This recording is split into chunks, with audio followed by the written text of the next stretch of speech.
В Сунже состоялась торжественная церемония открытия стелы в память депутата Верховного Совета СССР Мусы Дарсигова, приуроченная ко Дню Республики. Для гостей была подготовлена праздничная специальная программа. На мраморной плите высечена биография народного политика и памятные даты для нашей республики. Стела установлена администрацией города при поддержке сына депутата Магомеда Дарсигова.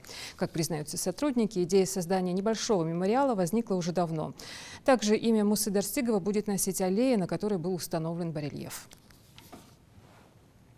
Это не просто очередной календарный год жизни нашего народа. Это действительно веха в истории, трагической истории нашего народа, восстановление нашего государства, обретение собственной республики. Я бы хотел сказать, что также трудно переоценить значимость участия в этих событиях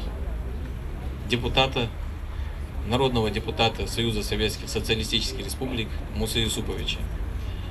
Я думаю, что это не случайность, что он был избран именно в тот период, когда решалась судьба нашего народа. Это был период с 1989 по 1992 год. Да, и усилия людей, конечно, сыграли роль в избрании Мусы Юсуповича, но я думаю, на все воля Всевышнего, чтобы такие сильные люди оказались там, и благодаря им сегодня мы стоим здесь и отмечаем это знаменательное событие. Мы должны ценить тот момент, тот факт, что у нас есть ингушская государственность, те усилия, которые эти люди приложили для того, чтобы отстоять нашу государственность. Ценить не просто на словах, ценить на деле.